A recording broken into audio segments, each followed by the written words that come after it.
Why not SHEDEUR'S Sanders if the Browns pull Joe Flacco? The Cleveland Browns have floundered on offense this year. It's not like the offense can't get started. In the last contest against the Detroit Lions, one of the NFL's best teams, the Browns took the ball on their first possession and, after 13 plays that took up 7:10 off the clock, they scored on a 1-yard dive by rookie RB Quinton Judkins. Related, Browns legend says SHEDEUR just needs development. That drive appeared like Cleveland's offense could drive the field all the time in every game successfully. The truth is, the Browns' offense rarely has long, successful drives at any point of a game during each of its 4 games so far. The offense just can't get started, while their punter just might become the group's MVP. The running game isn't gaining yardage. The passing attack has minimal effect. Overall, the Browns' offense is ranked number 26. They average 279.8 yards per game and have the league's 24th most yards, and are middle of the pack in passing yardage and number 29 in total rushing yards. Total points: 56. Ranked number 30. Average points per game: 14.0. Ranked number 31. The offense hasn't cracked the 20-point plateau yet.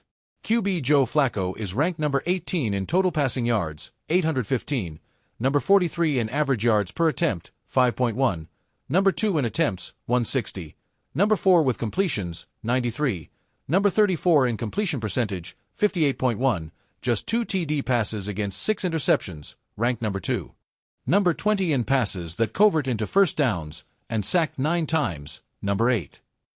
The overall passing attack is ranked number 20, but that's okay because the run game is ranked number 29.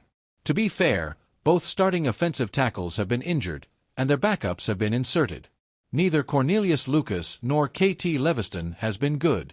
Because of a suspect O-line, the Browns haven't been able to run or give Flacco any time to throw.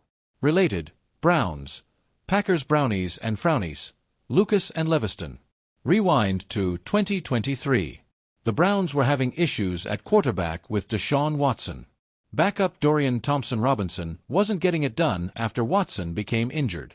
The team signed Flacco, who was at home mowing his grass or cooking dinner when his agent called. Flacco then started 5 regular season games and got Cleveland into the playoffs as the highest wild card seed. In those 5 contests, the Browns scored 19, 31, 20, 36, and 37 points. Flacco threw for 254, 311, 374, 368, and 309 yards. The offense was fun to watch and scored often. At the end of the season, Flacco won the 2023 Comeback Player of the Year award. Cleveland fans were ecstatic about having an offense that could finally move the ball, as their defense was ranked number 1 that season. So, when Browns GM Andrew Berry inked Flacco to a contract this offseason, what had occurred in 2023 is what most Cleveland fans envisioned: 30-plus points a game, 300 to 400 yards passing a game, the fun of winning, and getting back to the playoffs. None of that has happened this time around for the 40-year-old quarterback. His offensive line hasn't performed well. He has 2 really good tight ends, but so far, none of the receivers have achieved much success or separation, for that matter. Which, even if they did, Flacco hasn't had the time to see who is open when they do get open. And for the first 3 games, none of the running backs could do much. Perhaps that is about to change with Judkins' decent game against the Lions. Head coach Kevin Stefanski hasn't fully committed to Flacco as the starter against the Minnesota Vikings, but that seems likely with rookie Dillon Gabriel as the backup.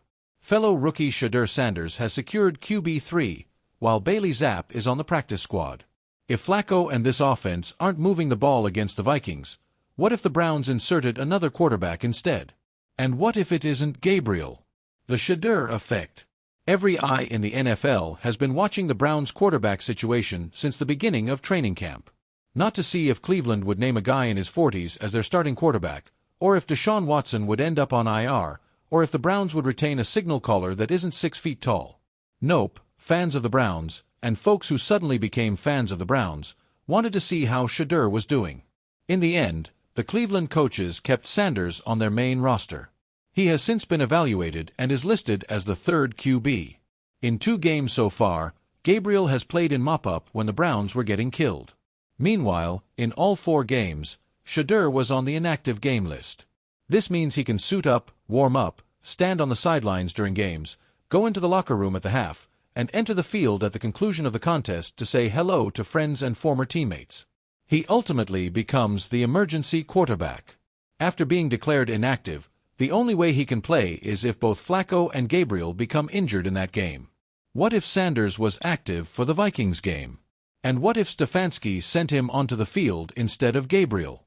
Fans of Sanders are expecting Superman to play, and they point to SHEDEUR as a superstar all bottled up and waiting to explode on the field. So what is the Browns coaching staff waiting for?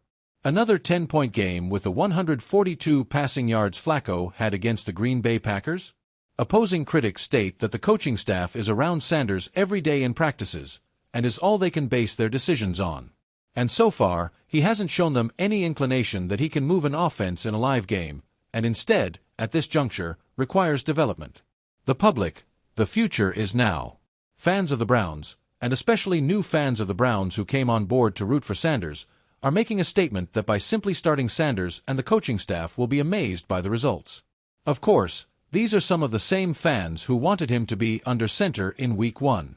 After the bad loss against the Baltimore Ravens in the second game, it was rumored that Stefanski and OC Tommy Rees were considering a QB change. But not to SHEDEUR, instead to Gabriel. When that news broke, SHEDEUR made a public statement to ESPN Cleveland.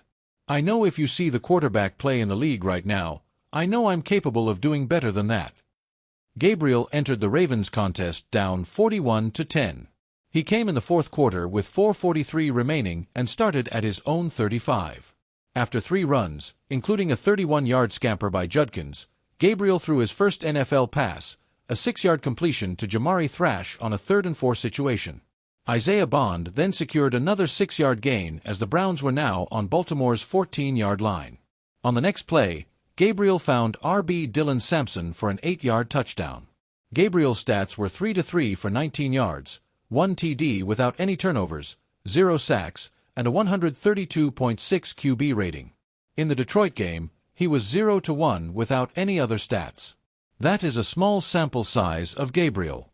And besides, if Cleveland was bringing in some of their backups against Baltimore, doesn't it make sense that the Ravens were already subbing in their second-string guys as well? The Browns are already 1-3-0.